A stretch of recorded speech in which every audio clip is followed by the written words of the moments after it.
Hey everybody, it's DJ, aka RaisorBlade, and a few days ago I asked you guys to ask me whatever questions you want for a Q&A in honor of 1,300 subscribers. And now I'm answering your questions.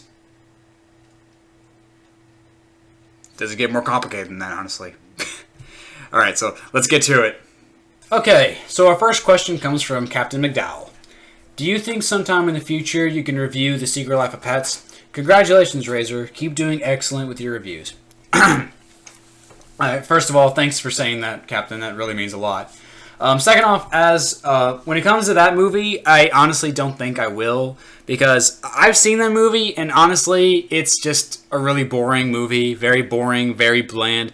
I didn't like it, but I don't think I'll review it, because it doesn't go any more beyond just that. Just saying, it's boring, it's bland, it's just a rip-off of Toy Story, where it's only with animals this time. So, yeah, it doesn't really go... It doesn't get any worse than just saying that, so I don't think I will. But anyway, thanks for asking, Captain. Alright, next one comes from Matilda Gothinka? I hope I said that right. Congrats, Razor. Good luck with whatever you do. Thank you, Matilda. I appreciate that. How did you get your love for movies? I think I talked about this before in a previous Q&A a long time ago, but basically, when I was a kid, I would always kind of insert myself in the shows and the movies that I would watch growing up and stuff like that. I don't know why. That's just how I was as a kid. I always preferred putting myself in those movies and TV shows, trying to join into the adventure, like Kids Next Door and Grim Adventures of Billy and Mandy and SpongeBob and Fairly Odd Parents and all those good shows and stuff like that as a kid. And as for movies, it was like animated movies like Shrek and I'm thinking there was Shrek. There was also Finding Nemo, Monsters Inc., Road to El Dorado. I really liked as a kid. Yeah, try being a kid and inserting yourself in that movie.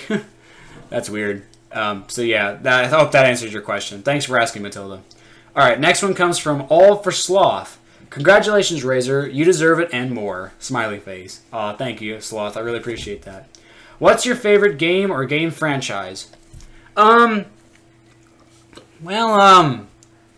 a good question, I guess. Well, let's see. I love the first three Spyro games. Those are great.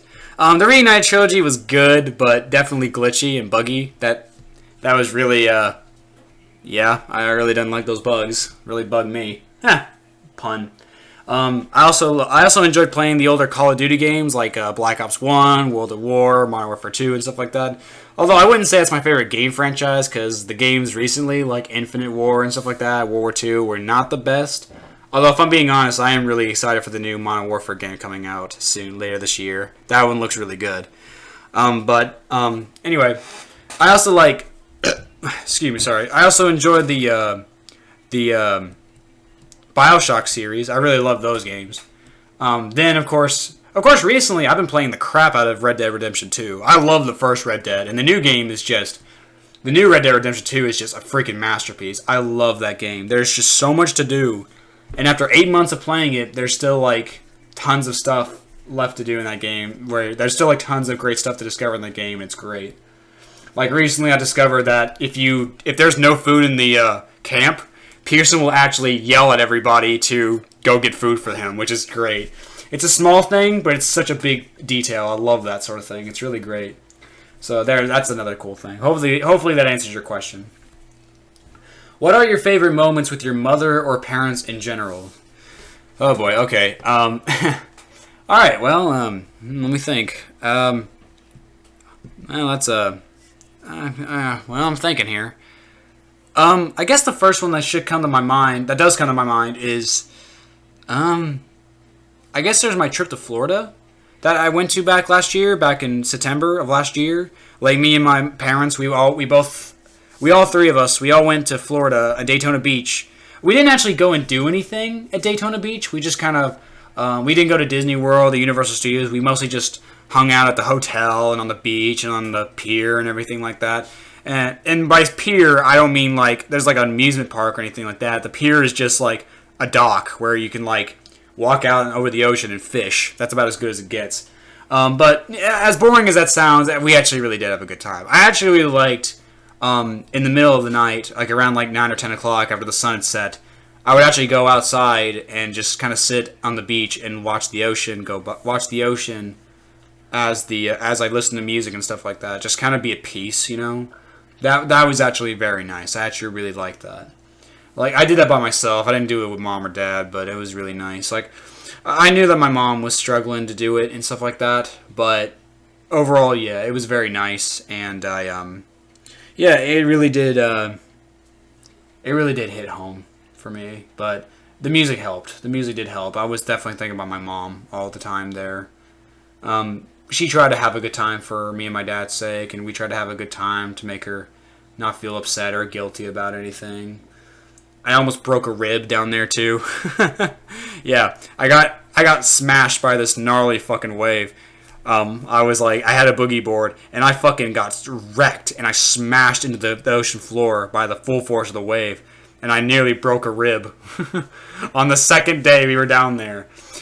That really hurt. That it didn't ruin the trip, but it definitely made it uncomfortable for a while. So I couldn't do basic things like bend down, which sucked. I didn't break it. I really bruised it though. It hurt. That was fun.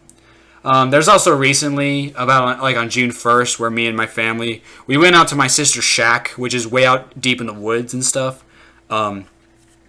Where like out there there's no Wi-Fi, no computers, no TV. You can't do anything like that. But it's a nice shack out there with like a creek and tons of trees and a really old rope swing and everything like that, which is really cool. Basically, it's a place to get away from the reality and stuff like that. We actually went out there and we planted a tree for my mom, and we actually took some of my mom's ashes. She got cremated, by the way. No, she didn't get cremated. We just used bits of her corpse. Yeah, my mom would laugh at that. Like, I don't think that's offensive. My mom would have laughed at that joke, honestly. You can see where I got my sense of humor. Like, she would have laughed at that joke, but no, she got cremated. So we took some of her ashes. We actually kind of poured some of her ashes as fertilizer to use for the tree and for a rose bush nearby in honor of my mom. So that was also a very nice thing we did for me and my sisters and stuff like that. It was mostly just me and my sisters and my brothers-in-law, Mark and Chris, who did that. Yeah, we all did that together. My dad couldn't though. My dad didn't want to see my mom's ashes at all. Like, he couldn't handle it. I don't think he took the grandkids away to play in the creek while we took care of the tree. Yeah, it was one of those. It's been hard for him. My dad's had it real hard the last couple of months. Like, he knew mom before any of us, which makes sense since he married her before I was even born. But yeah, that's just the way it goes. That's just the way it was. Not blaming him or anything. I'm just saying that's just the way it was. But yeah, those are some great moments. Next question. What do you suggest someone do when faced with such difficult phases of life? I guess the best thing to say is just remember there's always something worth moving on for. For starters, if something bad happens, I recommend trying to find good ways to cope. Don't just sink into your depression or anything like that. And I'm not saying that don't just do it, because I know that's impossible. This is coming from somebody who in the past has had suicidal tendencies and has suffered from depression himself, and recently has undergone a very difficult thing in life, losing a mom and stuff like that, which is easily one of the worst things that could happen to somebody. But basically, yeah, the best thing to do is to try and find ways to cope. Don't just try your hardest to not just sink into your depression and let it take over. You need to try and find something to do with your life. You do need to try and find something to do with your time. You can play video games. You could listen to music and stuff like that. Man, the last couple of months, I've been listening to Yellow Card nonstop. Like, anybody listen to Yellow Card or do that? Doing that as a kid, looking up, growing up and stuff like that. And I'm not talking about the song Ocean Avenue or anything like that. I'm talking about other songs. Like, I grew up to Yellow Card. I listen to them all the time, actually. And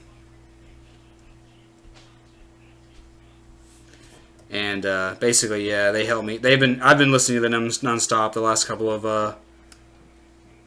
couple of months and stuff like that. Not just after she passed away, but before it all went down and stuff like that too. Songs like A Place We Set Afire, Be the Young, California, Fields and Fences, Leave a Light On, Lift a Sail, Sing for Me, Shadows and Regrets, 10, and The Sound of You and Me. All those songs have been helping me out a lot and stuff like that. And that's just me. Everyone else has songs they're into and stuff like that. Like, yeah, look up your favorite band and just kind of get lost in music, guys. Like, again, like back at the beach, I would just sit on the beach in the middle of the night, just watch the ocean for like an hour, just listening to music. Like, it's so calming, so peaceful and stuff like that. Like, yeah, it's super great. Like, I can't explain it. I know not everyone is like that, but for me, it was like magic. I don't know what it was. It was like it works way better than any antidepressant would. Like, yeah, I never took drugs. I never took pills to help with my depression or something. I just found something to do. I'm not hating on anybody who does take who has to take like antidepressants. I'm not saying, I know that for some people for medical reasons has to take those. I'm not trying to crap on anybody who has to take those. I'm not at all. I'm just saying I never did, and I never felt like I needed to, and I don't know. I'm not trying to make fun of anybody. I know I have a tendency for saying things, and I know people will take it the wrong way, saying, "What's he saying about antidepressants? I take antidepressants. Is he making fun of me?" No, I'm not doing that. I'm just saying I never took pills. That's all I'm saying. Yeah, but that's basically my advice. Just try and find something to do, I guess. Spend time with friends or family, play video games, listen to music. Just remember that there's always something worth moving on for. It could be other family members and stuff like that. It could be your friends. It could be your passion or dream and stuff like that. Find those things. Find those things and you will be okay. I know you will make it. I know you have the strength and I know you have the capabilities to be okay. So, hopefully that answers your question, Slaw. Thanks for asking. All right, next one comes from Land Before Time Junkie. I assume that's what LBT means. What were you doing on 9/11? Okay, kind of a strange question, honestly, but I guess learning to count. I have no idea. I do not remember 9/11 at all. I was like 5 or 6. That happened in 2001. I was born in 1994. I was like 6 or 7 when that happened, so I don't remember 9/11 at all. Sorry. Are you into Yu-Gi-Oh? I used to be. When I was a kid, I used to love Yu-Gi-Oh. Here in Kentucky, everybody played Pokemon. Hell, people still play Pokemon. But me? Nah. I was a man. I played Yu-Gi-Oh. That was a man's card game, okay? Okay, Charizard, just get that shit out of here. I played with Blue Eyes White Dragon. That was the dragon for me, man. White Lightning. White Lightning that Charizard's ass. He would win a million ways to Sunday. That's what I thought when I was a kid. Yeah. But no, I really loved Yu-Gi-Oh! When I was a kid. I actually still have a lot of my old Yu-Gi-Oh! Cards back. I still have a lot of them, actually. I have a few decks and stuff like that. Like I have a Yugi deck that has the Magnet Warriors and Dark Magician and stuff like that. It's clear cut a Yugi Moto deck. Like it has Baphomet in there, the Magnet Warriors. It has the Knights, like the Queen's Knight, King's Knight, and Jack's Knight. You have Dark Magician Girl. You got Karibo in there. You got Mystical Elf, Giant Soldier Stone, Celtic Guardian, the old school monsters. Yeah. I even have freaking Beaver Warrior in there. Yeah, I got freaking Beaver Warrior in my Yugi deck because I just wanted it to be so accurate. It's great. Not that I use it anymore. I also have a Sea Serpent deck with monsters like Phasidra, that kind of deck, the Atlantean deck. That's really fun. I also have a specifically built dragon deck, mostly revolved around Blue Eyes White Dragon, of course. You have Blue Eyes White Dragon, Maiden with Eyes of Blue. I have Blue Eyes Ultimate in that deck. I got a Azor Eyes Silver Dragon, which is a synchro monster. I also have Obelisk in there for good measure, and also for Kaiba references. I used to love Yu-Gi-Oh! I've actually tried getting back into Yu-Gi-Oh! But Yu-Gi-Oh! Nowadays is broken as hell. I can't play it to save my life. Yu-Gi-Oh! Nowadays has gotten so busted and broken and stuff like that. It's just all around... Yeah, like, it's so bad. Like, I mean, Synchros I can understand, XYZs I can get behind, but then you got these Pendulum monsters, which are meant to be, like, the bridge between the monsters and Spell and Trap Zone, which makes, like, no sense to me. Like, what? What's the point of spells and traps if you have a monster that has the spell and trap with it? That's so stupid. I don't understand. You also don't use fusions anymore unless you have like a hero deck. You don't. There's not many field spells used anymore, which confuses me. Unless you have like unless you have the hero deck. I don't know. Like I just feel like, and then you have link monsters. I don't even know what link monsters do. And nowadays you have decks that are built around just the most complicated crap. Like there's a lot of videos up there you can look up to find out what's wrong with Yu-Gi-Oh nowadays. But basically, Yu-Gi-Oh nowadays is like it's not even a competent game anymore. It's more like fucking rocket science nowadays. Like it takes people like 5 minutes to do their first turn, and basically you've lost the game, which is just really dumb in my opinion. I just really hate that. It's so stupid. But yeah, I used to love Yu-Gi-Oh as a kid. And if I were to play a Yu-Gi-Oh card game nowadays, it'd have to be with old school rules. You know, like I tolerate synchros, I tolerate XYZs, but none of that pendulum shit, none of that link shit. And even then, synchros and XYZs, it'd be specific. Like if the monster is like it has a very basic ability and stuff, like Azorize, for example, who has a very basic ability and is pretty easy to summon and stuff like that. Fine, I'll take him. But then you got certain synchro monsters that require like this certain type of monster, and when you summon him, he's like unbeatable. It's like, no, fuck that. That's just That's just breaking the game at that point. No, like personally, I wouldn't use synchro monsters in general. I'd just say, nah, just stick with the old school monsters. Stick with fusions, stick with effect monsters, stick with normal monsters. Yeah, just do that. Field spells, basic spells and traps, that kind of stuff. Back when Yu-Gi-Oh was simple. Back when Yu-Gi-Oh was fun. Don't overcomplicate it with a ton of bullshit. Alright, final question.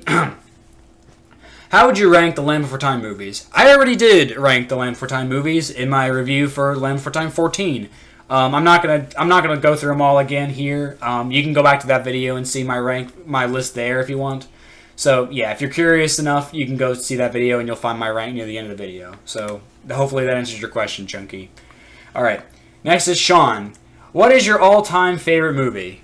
That's kind of complicated. I don't really don't know how to answer that because there's a lot of great movies out there I really love. There's Spider-Man 2, which I really love. That's a great movie. There's Terminator 2, which I really love. There's How to Train Your Dragon. I really like that movie. Your Name, recently, a movie that came out a few years ago. I love that. That was just a fantastic movie, in my opinion. There's Dazed and Confused. Yeah, I love that movie. I haven't seen the movie in years, but looking back on it now, though, I love that movie. It's like a masterpiece, like a really underrated masterpiece. I actually want to review in the future. It's really good. Yeah, those are some movies that come off the top of my head. I can't think of many, but I can't pick one movie. There's also The Land for Time, of course. But yeah, I can't pick one movie that's my favorite, but those are some of my favorite movies. Hope that'll work. Favorite fictional character? That'd be Goku. Yeah, I didn't even have to think with that one. Goku is my favorite character of all time. And if you wanted second place, I'd pick Vegeta. Vegeta is an easy second place. Easy. Do you think the Nostalgia Critic has gotten better or worse? So without bringing up the whole change the channel controversy or whatever, I guess as a critic goes, I think he's gotten worse. I think he relies a little too much on skits and over the top, like other actors and everything like that, like over the top skits and all that kind of stuff. Like his most recent review, the Mary Poppins Returns video, that the first 6 or 7 minutes is just this skit involving the old Mary Poppins versus the new Mary Poppins, which I just can we just get to the video, please? Can we just get to the review, please? I don't want to sit here and watch all of this. I just want to watch you talk about the movie, man. That's probably why I've been getting into other critics recently, like Steve Reviews and Cynical Reviews. Those are good guys. Those are some good YouTubers. Those are some good YouTube critics I recommend looking up. Cynical Reviews and Steve Reviews. They just kind of cut the bullshit and get right into the movie. There's also Shade Nocturne, who I've been getting into, who I discovered not too long ago and stuff. He was actually he was actually super cool enough to be in my Dragon Ball Evolution review briefly, which was super awesome. But yeah, I've been watching his stuff, and yeah, again, just cuts the shit, gets right in the movie, and he's really funny, and I like him. So those are some YouTubers I highly recommend you watch. But Nostalgia Critic, yeah, he's been getting worse. He relies too much on skits, other actors. I just want a critic that that cuts the shit and gets in the movie and gets into the review and stuff like that.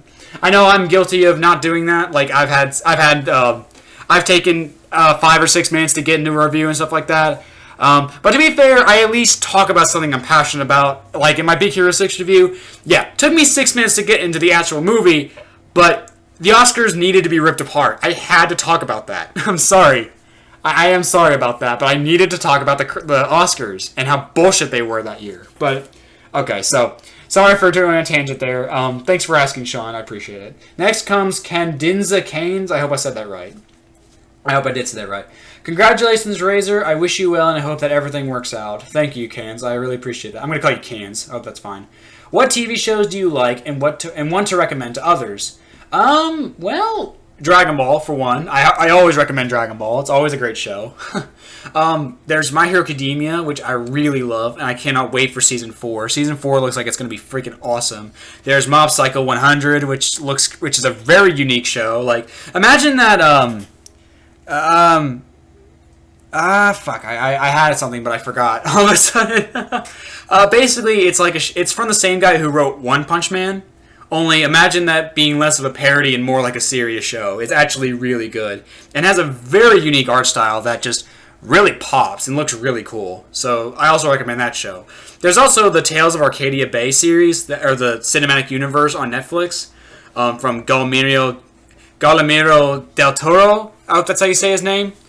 He made Troll Hunters and Three Below, which are 2 shows connected in the same universe and stuff like that, with another show supposed to come out next year, I believe. But yeah, basically that's kind of like a cinematic universe on Netflix for kids, and it's actually really good. It's actually really well animated. It's from DreamWorks Animation, which is, again, for a TV show, it's really well animated, and I really like it. So those are some shows I recommend. All right, thanks for asking that Cans. Next comes from Meta52711. What's your favorite Final Fantasy game, assuming you've played them? Sorry to say this, Meta, but I've actually never played a Final Fantasy game. They just never really appealed to me. I have played Kingdom Hearts though, which had Final Fantasy characters in it. And if I were to pick, I guess my favorite would be Kingdom Hearts 2. Yeah, Kingdom Hearts 3 was a little disappointing, guys. Didn't really have much going for it, honestly, but it was fine, I guess. But yeah, Kingdom Hearts 2 was the best. So hopefully that'll suffice, Meta. Thanks for asking. Alright, next one comes from Brandon Crocker, who is my top heart recipient on this channel. You can tell with his dirty hearts. I love you, Brandon. You're amazing. You're beautiful. Mwah. Okay, sorry about that. Let's carry on. Congrats, buddy. You deserve it. As far as questions go, what has been your favorite bits from any one of the videos you've made? Well, let me think. I guess off the top of my head, I guess I enjoy the rants. I do, like those rants which are usually pretty improvised. Like, for example, my rant on Monster High Ghouls Rule, where I yell at the movie for hating on cops. That was always fun. That was really fun to do, looking back on it now. There's also Strudel from my Elf Bowling the movie review. Strudel, I rip my shirt off and I just cry endlessly eating cookies and stuff. That was fun. There's, let me think. I'm trying to think. Mostly it's those. I probably have to go over every single video I ever made to find my favorite moments. But those are some that come off the top of my head. Anyway, thanks for asking, Brandon. You're awesome. You beautiful, sexy man, you. Mwah. All right, moving on. Jason Gransom. So when you make a movie, what is the process you do to prepare, and how much do you research a movie to talk about it? Well, when it comes to the process, I think the best thing to do is, I guess it depends on what exactly you're doing. If you just come off the heels of watching, a movie, and you kind of want to just sit in front of a camera and talk about your thoughts on it, then I think you can just do that. I think you can just sit in front of a camera and get your overall first thoughts of a movie out there on the camera on YouTube if you want. You don't have to prepare a script for that. As long as you know what you're talking about and what you want to talk about, that's all fine and good. As for a proper review, though, yeah, the best thing to do is to prepare a script, think about what you want to say, and then write it out before you say it, so you can make sure not only you're saying the right things, but you're saying it in a way that feels right, whether it be funny or it be genuinely analytical, basically however you want to write it. And how much do you research a movie to talk about it? Honestly, you should try and get as much research as you can. Now, I understand that for some movies, like these underground movies that are kind of hard to find, like the Land for Time sequels, for example. And when I say hard to find, I mean like they're not like super around anymore, and plus like it's kind of hard to get like behind the scenes stuff about those movies and stuff. Basically, what I mean is like if you were trying to get something like say Sahara or like Strange Magic or something, and there's not much to research on. I mean, like, yeah, it's going to be kind of hard to get what you can. I mean, the movie itself alone, you'll have plenty of stuff to talk about. But as for research, if you can get as much research about a movie as you can, be it behind the scenes, about the writers or whatever, yeah, you try and get it. Like, you try and get as much as you can. I guess that's the best way to put it. So thanks for asking that, Jason. All right, next one comes from Cody. Oh, you left a big one, big boy. I'm sorry. Moving on. Razor, congratulations. Usually YouTubers celebrate milestones at like the 500s or 1,000 milestone. So it makes me happy to see you're happy at a milestone like 1,300, and you deserve it, Razor. And again, I'm sorry about your mother, but she's in a good place, watching over you, rooting for you. So remember that, and I'll say it, and I'm sure it's true for all of us. We're here for you. I really appreciate that, Cody. Thank you very much. Without you guys, I would not be here. I probably wouldn't even be doing this anymore because, well, what's the point if I'm not entertaining somebody or making somebody happy? But again, Cody, thank you. I really appreciate that. Anyway, time for the questions. What was a movie that you and your mother loved together? My mom always took me to go see whatever movie I wanted to go see. Of course, honestly, my mom didn't have the best taste in movies, I'm not going to lie. For example, she actually liked Beauty and the Beast 2017. That's a movie me and my mom didn't agree on. I let her know straight up. Yeah, Mom, no, you're wrong. That movie's trash. Pure, unadulterated trash. I'm sorry. I love you, Mom, but no, that's trash. I'm sorry. But one movie we both really enjoyed was Rise of the Guardians, which is a movie I asked you guys to vote for. Bob's Show actually gave me the idea that I should review a movie that my mom liked, and that's a movie that came to my mind. Like, yeah, she really liked that movie. So, yeah, I was going to review that movie, so... yeah, there's that. So that's a movie I might review in the future, actually. But that's one. How old are you? I was born on December 2nd, 1994, which makes me 24 today. I'm 24 years old, and I turn 25 later this year. So there's my birthday for you. What kind of job do you have? And if not, then what kind of job would you like? Well, the job I would like is one on YouTube. You know, keep to do this stuff professionally every day, which is great. But as the job I do currently have, I work at Papa John's, being a delivery boy. It's actually a lot better than you may think. The managers are actually super cool and stuff like that. I get to drive around all the time and listen to music, which I think is super awesome and fun. So there's that. That's fun. Do you play Gears of War 4? And if you do, for some multiplayer? Sadly, I do not. I do not have an Xbox. I'm a PlayStation guy. Sorry. I've always been a PlayStation boy, not an Xbox boy, so... sorry. I'm sure the game's great, but never played it. Alright, next question, guys, comes from Freeze1350. What's your favorite Disney movie, and will you review Season 2 of Big Hero 6, the series? My favorite Disney movie, I've already said it, it's Beauty and the Beast, the original Beauty and the Beast movie from 1991. I just love that movie to death. That's why I got so mad at the remake. I hated that movie for ruining what was so great to begin with. And as for Season 2 of Big Hero 6, the series, yeah, I'm going to talk about it. But let's just say I have some interesting things to say about this new season. Watching this new season, I think I figured it out. I think I've cracked the code on what makes this show so terrible. Now, you're going to have to wait until the new season is finished so I can compile all my thoughts on the season. But, yeah, basically, I think it wraps up pretty soon, actually. I don't know. It might. I guess we'll have to wait and see. But, yeah, I'm definitely going to talk about that. It's going to be fun. So thanks for asking, Freeze. Alright, guys, this is the last one. Home Cruz! Review Alpha and Omega 2 for Christmas in July. That's not a question, man. That's a request. A genuinely smart request, but a request nonetheless. Didn't mean to rhyme there, but I rhyme all the time. Yeah. Well, there it is, guys. There are the answers for all the questions that you asked for. I just want to say thanks again for 1,300 subscribers. I want to thank you guys all so much again for all the love and support you've been giving me these last few months and basically throughout these last couple of years. It's truly been amazing. It warms my heart, to say the least. It's just all around fantastic. So thank you guys all so much for everything you do. I really appreciate it, and I honestly, I don't think I could ever make it worth your while for giving this to me. So I want to say thank you all again so much. And as always, rock on. And stay tuned for what's coming next. No more than 3. Honestly, not looking forward to it. Yeah.